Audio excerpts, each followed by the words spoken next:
How to import products to Shopify from CJ Dropshipping.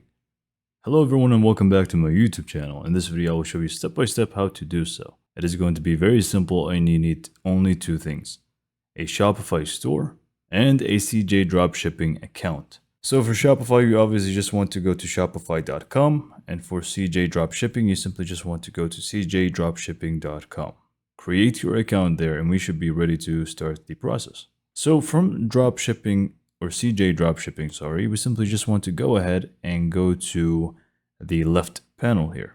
Scroll down until you find authorization. Go ahead and hover over it and then you should be able to see Shopify. So just go ahead and click on Shopify. And then from here, we simply just want to click on Add Store. Click on Authorize.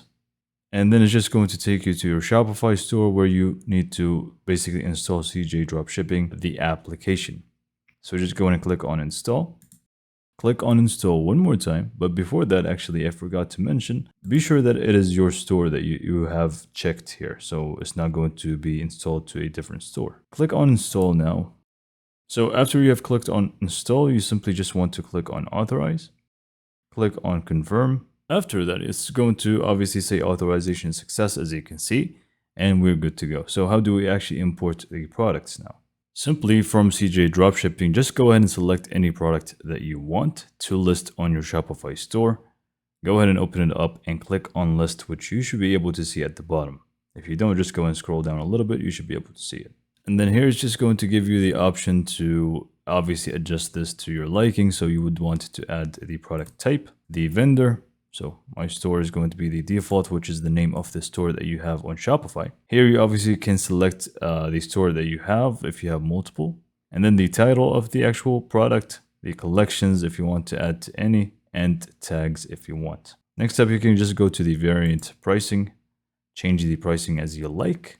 And then you get to also change the images and videos and the description. Just make sure you add the proper description that fully describes the product. You don't want to be lying to your customers. So once you're happy with it, just go ahead and click on List It Now at the bottom right. So it's just going to load for a little bit, and once it's done, you should be able to find the product within your Shopify store. Once it's done, it should say listed successfully, and then you can just go ahead and view it from your Shopify store. So now back at my Shopify store, we can simply just go to products, and we should be able to see that we have the product right over here with the same description, title, price point, and everything. With that, I hope this video was helpful for you, and for more information, subscribe to my YouTube channel, and thank you for watching.